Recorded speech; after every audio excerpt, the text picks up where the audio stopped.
के तपाईलाई लाग्छ यो चुनाव सामान्य चुनाव हो वा यो इतिहास लेखिने क्षण हो? केही महिना अघि देशको सडकहरूमा युवाहरू निस्किए। उनीहरूको हातमा ढुङ्गाभन्दा बढी प्रश्नहरू थिए।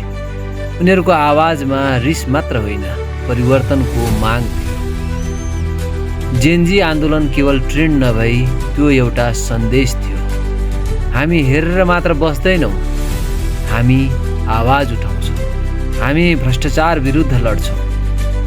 तर कसैले भन्यो यो आवेग हो, कसैले भन्यो यो अस्थिरता हो, तर गहिरो रूपमा हेर्ने हो भने यो जिम्मेवारीको खोजी थियो। अब देश चुनावतर्फ जाँदैछ। यो केवल नेता छान्ने प्रक्रिया होइन, यो हाम्रो चेतनाको परीक्षा हो।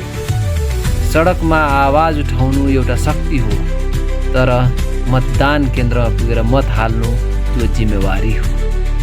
यदि हामी परिवर्तन चाहन्छौँ भने हामीले भावना होइन, विवेकले निर्णय गर्नुपर्छ। यो चुनाव केवल सरकार बदल्ने होइन, यो पुस्ता बदल्ने मोड हुन सक्छ। इतिहास सडकमा सुरु हुन सक्छ, तर भविष्य मतपेटिकामा लेखिन्छ। यसपटक सोचेर भोट हाल्नु, सोचेर भोट हाल्नु। धन्यवाद।